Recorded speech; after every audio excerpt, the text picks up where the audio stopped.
There is some scary news coming in from China. The country is reporting a record number of COVID-19 cases. By record, I mean the highest since the start of the pandemic. Like I said, it's scary. And it comes with global implications. On Wednesday, China reported 31,444 locally transmitted cases. The previous record was 29,317, which was recorded in April this year. As I speak, numerous Chinese cities are reporting outbreaks. Guangzhou, Chongqing, Chengdu, Jinan, Beijing, Lanzhou.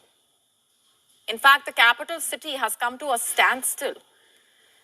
Parks have been closed, museums have been shut. Shanghai has also tightened the COVID-19 restrictions. Those coming into the city are not allowed to visit the shopping malls or the restaurants within 5 days of arrival. In many other cities, shops, restaurants, schools have been closed. China has 31 province-level regions, and nearly all of them are reporting fresh cases. Is this a new wave? What else explains the resurgence of infections? That too nearly 3 years after the pandemic emerged in China. Our next question, what is China doing about this? These growing numbers. Well, cities across China have imposed localized lockdowns. There is mass testing. Makeshift hospitals are being built, just like they were in Wuhan in 2020. China maintains its zero tolerance to COVID-19. It is sticking to the zero COVID strategy. After all, it is the signature policy of the Chinese President Xi Jinping. But here's a question. Is the zero COVID policy even working? China, for that matter, has been pushing its megacities into lockdowns that have gone on for months now.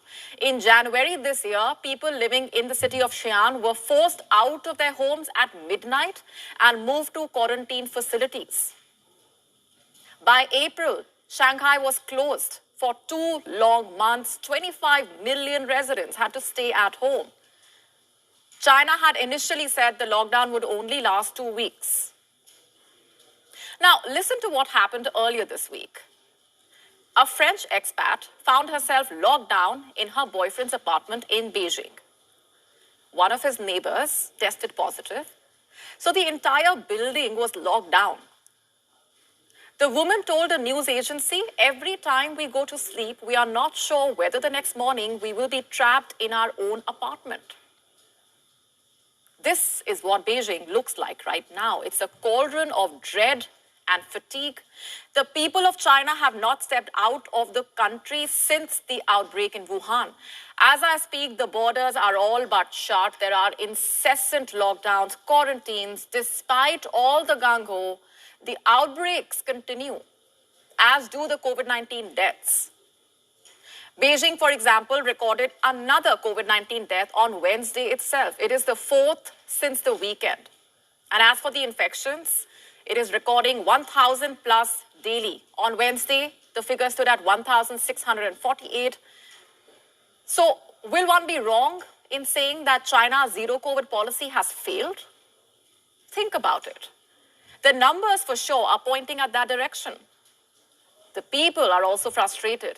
Beijing residents say there is a delay in getting essentials like groceries delivered because of the sheer volume of the orders.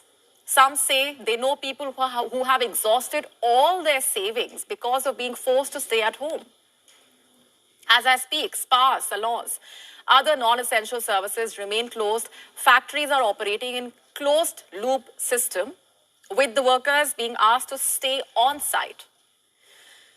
But the arrangement is not really working.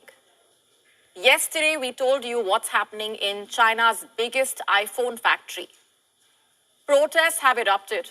Workers are confronting the police and the local authorities.